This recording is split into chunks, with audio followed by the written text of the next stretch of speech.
मजेदार कहानी अकल की दुकान। मजेदार कहानी अकल की दुकान। एक था रौनक, जैसा नाम वैसा रूप। अकल में भी उसका मुकाबला कोई नहीं कर सकता था। एक दिन उसने घर के बाहर बड़े बड़े अक्षरों में लिखा, यहाँ अकल बिकती है। उसका घर बीच बाजार में था। हर आने जाने वाला वहाँ से जरूर गुजरता था।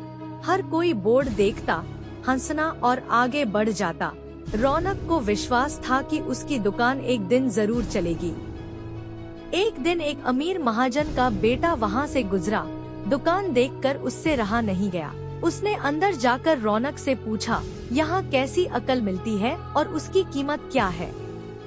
उसने कहा, यह इस बात पर निर्भर करता है कि तुम इस पर कितना पैसा खर्च कर सकते हो। गंपू ने जेब से 1 रुपया निकालकर पूछा, इस रुपए के बदले कौन सी अकल मिलेगी और कितनी? भाई, 1 रुपए की अकल से तुम 1 लाख रुपया बचा सकते हो। गंपू ने 1 रुपया दे दिया। बदले में रौनक ने एक कागज पर लिख कर दिया, जहाँ 2 आदमी लड़ झगड़ रहे हों, वहाँ खड़े रहना बेवकूफी है। रोमांचक। गंपू घर पहुँचा और उसने अपने पिता को कागज दिखाया। कंजूस पिता ने कागज पढ़ा तो वह गुस्से से आग बबूला हो गया। गंपू को कोसते हुए वह पहुंचा अकल की दुकान। कागज की पर्ची रौनक के सामने फेंकते हुए चिल्लाया, वह रुपया लौटा दो जो मेरे बेटे ने तुम्हें दिया था। रौनक ने कहा, ठीक है, लौटा देता हूँ, लेकिन शर्त यह है कि तुम्हारा बेटा मेरी सलाह पर कभी अमल नहीं करेगा। कंजूस महाजन के वादा करने पर रौनक ने रुपया वापस कर दिया। उस नगर के राजा की 2 रानियां थी। एक दिन राजा अपनी रानियों के साथ जौहरी बाजार से गुजरा। दोनों रानियों को हीरो का एक हार पसंद आ गया।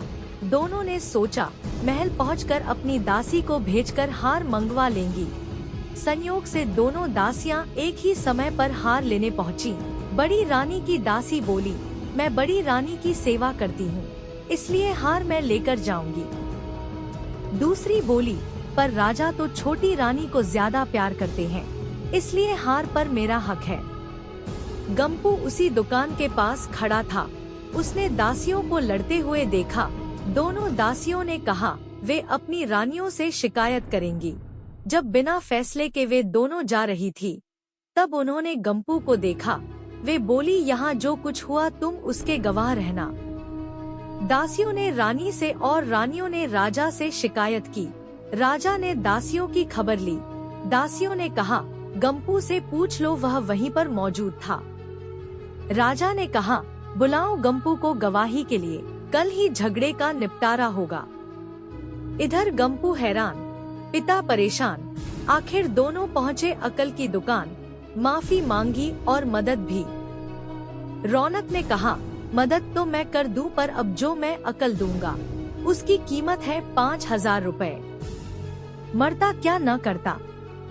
कंजूस पिता के कुड़ते हुए दिए 5000। रौनक ने अकल दी कि गवाही के समय गंपू पागलपन का नाटक करे और दासियों के विरुद्ध कुछ न कहे। अगले दिन गंपू पहुंचा दरबार में, करने लगा पागलों जैसी हरकतें। राजा ने उसे वापस भेज दिया और कहा, पागल की गवाही पर भरोसा नहीं कर सकते। गवाही के अभाव में राजा ने आदेश दिया, दोनों रानी अपनी दासियों को सजा दें, क्योंकि यह पता लगाना बहुत ही मुश्किल है कि झगड़ा किसने शुरू किया। बड़ी रानी तो बड़ी खुश हुई, छोटी को बहुत गुस्सा आया।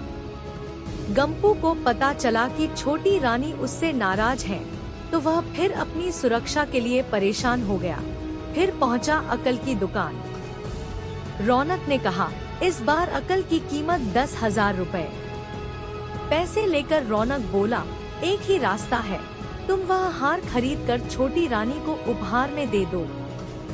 गंपू सकते में आ गया, बोला, अरे ऐसा कैसे हो सकता है, उसकी कीमत तो 1 लाख रुपए है। रौनक बोला, कहा था ना उस दिन जब तुम पहली बार आए थे कि 1 रुपए की अकल से तुम 1 लाख रुपए बचा सकते हो। इधर गंपू को हार खरीद कर भेंट करना पड़ा, उधर अकल की दुकान चल निकली। कंजूस महाजन सिर पीट कर रह गया।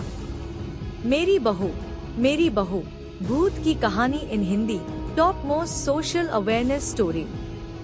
मेरी बहू। आज भी कुछ पिछड़े इलाकों में बहुओं को हद से ज्यादा मर्यादा करना पड़ता है। मेरी बहू एक ऐसी कहानी है जो समाज में फैली कुरीतियों से पर्दा उठाएगी। एक बहुत ही प्राचीन गांव था जहां लोग पुराने रीति रिवाजों के तहत अपना जीवन व्यतीत किया करते थे। गांव में किशोर अपने माता पिता और पत्नी के साथ रहता था। किशोर की पत्नी शीतल शहर की पढ़ी लिखी लड़की थी, इसलिए उसे गांव के रीति रिवाजों में ज्यादा दिलचस्पी नहीं थी। फिर भी उसे परंपराओं के अनुसार गांव के लोगों के सामने सर ढककर रखना पड़ता था। कुछ दिनों तक तो शीतल ने बड़े बुजुर्गों की मर्यादा रखते हुए यह बर्दाश्त किया, लेकिन जब उसे लगातार पर्दे में रहने से घुटन होने लगी तो उसने अपने पति किशोर से शहर जाने की बात कही। किशोर गांव में ही पला बढ़ा था, इसलिए उसे शहर जाने में कोई रुचि नहीं थी। उसने अपनी पत्नी को समझाते हुए कहा, यहाँ हमारा पूरा परिवार है और हम इसे छोड़कर नहीं जा सकते। तुम्हें यहाँ रहने में क्या परेशानी है? शीतल ने किशोर से खुलकर अपने दिल की बात कह दी। बस फिर क्या था, वह अपनी पत्नी से नाराज हो गया और जोर जोर से चिल्लाने लगा। किशोर की आवाज सुनकर उसके माता पिता भी कमरे के अंदर आ गए हैं और जैसे ही उन्हें सारा मामला पता चला तो उन्होंने भी अपनी बहू को बुरा भला कहना शुरू कर दिया। सारे परिवार की बातें सुनकर शीतल की आंखों में आंसू आ गए। शीतल को समझ में ही नहीं आ रहा था कि वह अपने पति को कैसे समझाए। इस घटना के कुछ महीने गुजरने के बाद एक दिन शीतल सुबह होते ही बिना किसी से कुछ कहे घर से निकल जाती है। काफी दूर पैदल चलने से उसे थकान महसूस होने लगती है, इसलिए वह एक सुनसान जगह पर जाकर बैठ जाती है। घर पर जैसे ही किशोर को पता चलता है कि उसकी पत्नी कहीं चली गई है तो वह सारे गांव में शीतल को ढूंढने निकल गया। किशोर गांव के चारों तरफ जोर जोर से आवाज लगाते हुए अपनी पत्नी को खोज रहा था। जब वह कहीं दिखाई नहीं दी तो सभी की चिंताएं बढ़ने लगती है, लेकिन इसी बीच एक बुजुर्ग व्यक्ति गांव वालों से आकर बताता है कि इस गांव की एक महिला रास्ते में एक सुनसान जगह पर अकेली बैठी है। यह बात सुनते ही किशोर तुरंत उसी तरफ दौड़ लगा देता है। किशोर को भागता देख गांव के लोग भी उसके पीछे भागने लगते हैं। जैसे ही किशोर शीतल के नजदीक पहुंचा, उसे देखते ही उसके होश उड़ गए, क्योंकि शीतल अपने बिखरे बालों के साथ मिट्टी से खेल रही थी।